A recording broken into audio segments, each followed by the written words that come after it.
I want to start today with a personal note. And I want to thank all of my friends who emailed last night. Yesterday was a very tough day for anybody who was a member of my faith. I got a nice note from the president last night, yesterday afternoon, telling me how he mourns, not only for those that died yesterday in the fire and the shooting, but also for those who are mourning with the death of the head of the church that also happened the same morning. It was a tough day for Latter-day Saints, and I thank the president and all those who emailed me. Let me just tell you a little bit about Russell M. Nelson. First of all, he was the president of our church, and he was a guy that you know from history, or you should know from history. He was a prominent cardiac surgeon and researcher. Back in the 50s, he was part of the research team that went on to develop the heart-lung machine, and then he went on to develop his own heart-lung machine, did one of the first open-heart surgeries in the country. He pioneered the machines and the devices for the heart-lung bypass, and many of the procedures still used today in open-heart surgery. He was an amazing, amazing man. In the last 10 years of his life, all he spoke about was love for one another, reading our scriptures, growing closer to the Spirit, as he said many times, because Christ is coming, and we must be ready to welcome him. So it was a tough weekend, and there were bright spots as well. But I want to spend some time because I did get a lot of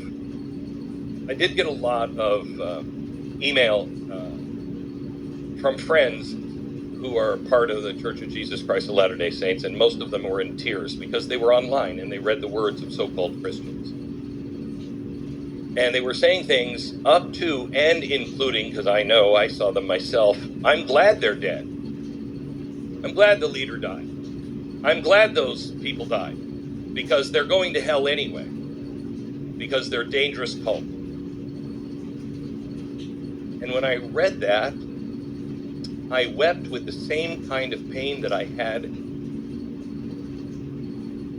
the death of Charlie Kirk, when the non-Christians celebrated his death. I'm glad he's dead. And I wondered, what is the difference between these Christians and the non-Christians who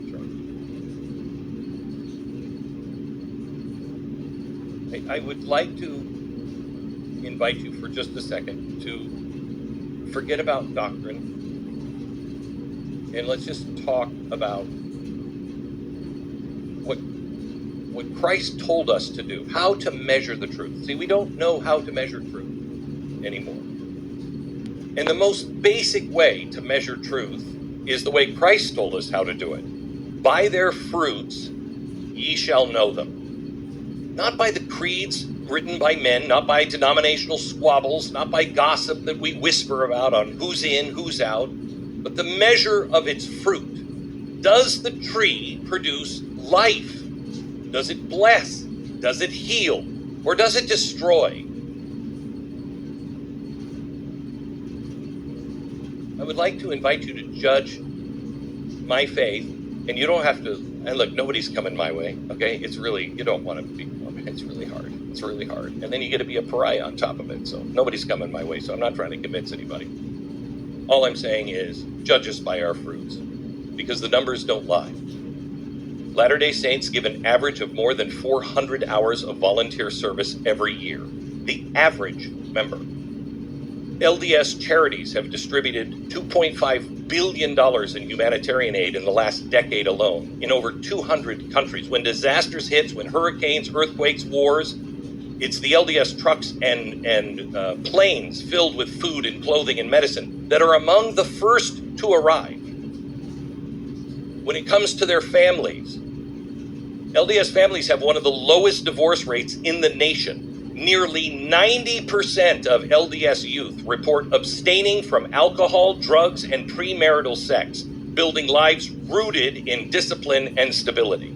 And patriotism? A recent survey showed that more than 90% of active Latter-day Saints express deep pride in America. That is far higher than the national average. So now let me ask you, just those fruits alone, are those enemies to Christ? Or are these people, these are signs of people who are trying? You may not agree, but they're trying imperfectly, like all of us, to follow him, to serve their fellow man, and to preserve the very principles that built the West. I saw a comment from somebody this weekend. Oh my gosh, I didn't know that Glenn Beck was a Mormon. Oh my gosh, no, really? Oh my gosh, what am I going to do with that now?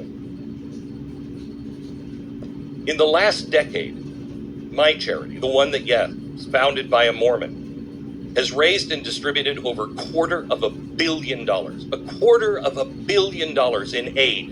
And that's not just dollars, but food and clothing and medicine and volunteers and trucks and planes.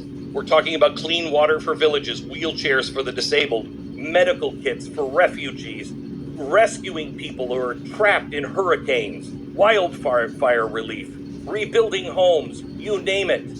We do it. By their fruits ye shall know them.